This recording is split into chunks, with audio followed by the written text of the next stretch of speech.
I'm telling you, folks. Alex, this is going to make your stomach turn, but I foresee a day in the future where I get a tip from somebody about a boss that's done this, and I'm going old school, like shock jock radio. I want to get this clown on the phone. Like I get through to the assistant, and he answers the phone. Yeah, this is Harold with IBC Enterprises. Hey, Harold. Hey, listen. From what I understand, you're texting your team at 3 a.m. in the morning. Is this true? How do you know that? It doesn't matter, Harold. Answer the question. You're live on the air. Wouldn't it be great? Just dress this guy down. Hey, Harold, you're an idiot. Here's what you're doing.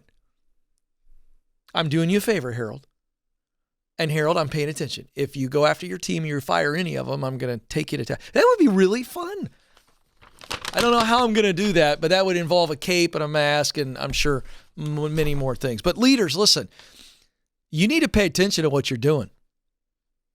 You stop bugging people at night and on the weekends. Let them live their life. I'm telling you, they're going to leave you if you don't. Okay, here we go. Horrible boss story from the White House. The Biden White House. Politico. And by the way, whenever I say anything that involves anybody in politics, people get their panties in a bunch. So let me go ahead and try to address this. This is not a political story. This is a horrible boss story. And this is from Politico, which is not a right-wing leaning publication. So there you go. I'm not attacking the right or the left. I'm just calling out horrible leadership. President Joe Biden's top science advisor, Eric Lander, resigned on Monday evening after reports started circulating of his bullying. Now, quick pause, because I am a man of the people, and I'm going to call out horrible leadership on your behalf. I'm going to shine the light on it and teach you how to deal with it.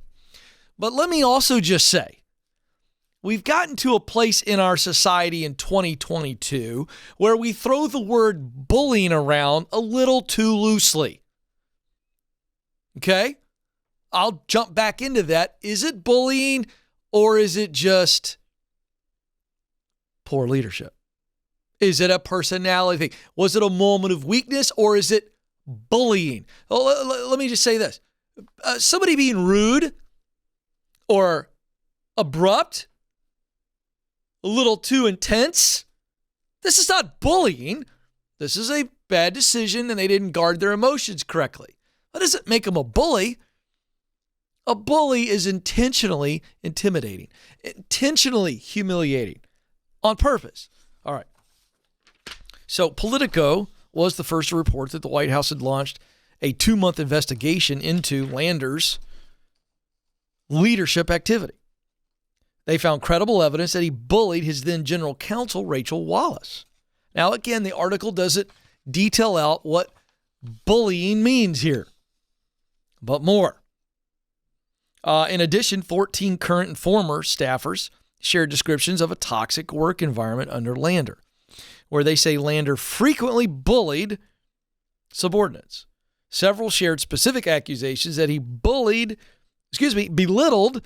and demeaned women subordinates in particular. Now, this gets to what I would call an accurate description of bullying. So multiple women are saying he constantly belittled and demeaned them. Now, that's bullying. And if the dude has a problem with women, well, then he's not only a horrible leader, he's a weak, pathetic man. This is just a fact. So this is an example of, horrible bosses. All right, so let's unpack this. This is assuming, now he's gone. He resigned. But just because he resigned doesn't mean we have all the evidence that, in fact, he bullied. But according to the reports, 14 people said there was a pattern of belittling, demeaning, dismissing women. That I would call a form of bullying. Why? Because is that an attempt to intimidate, to manipulate, to humiliate? And I think the answer is yes. All right. So this is really bullying. So what's going on with this guy? Can it be redeemed? Did he see this modeled before for women? Does he have some pain and resentment towards women in general? I mean, is he a sexist? I mean, I don't know.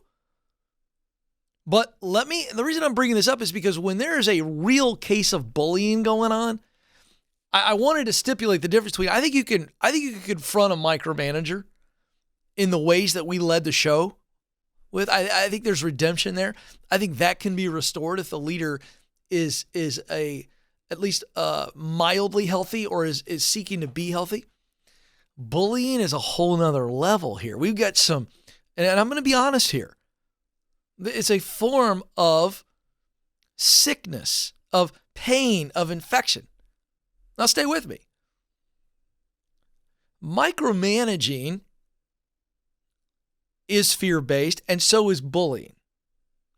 But the difference is micromanaging is not as advanced enough of a sickness to just say, I'm completely out until I at least confront it. Bullying, you stand up to bullies, but if it's your actual leader and they're so unhealthy, and that's what's going on, it is something is infected inside of them. I want you to understand this. They're hurting so badly, and they don't know how to cope with it.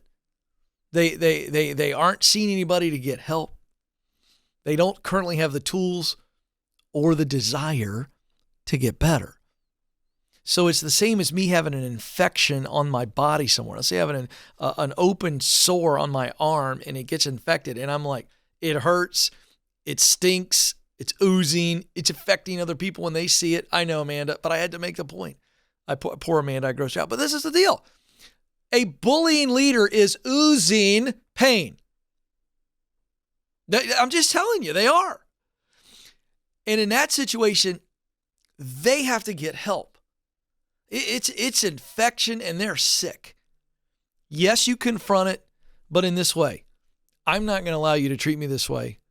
I'm documenting this. I'm recording these instances. If this doesn't stop, immediately, I'm out. You stand up for yourself and you do whatever you got to do. Big difference. It's one and done when it comes to bullying, in my opinion. So be emboldened. You can move on.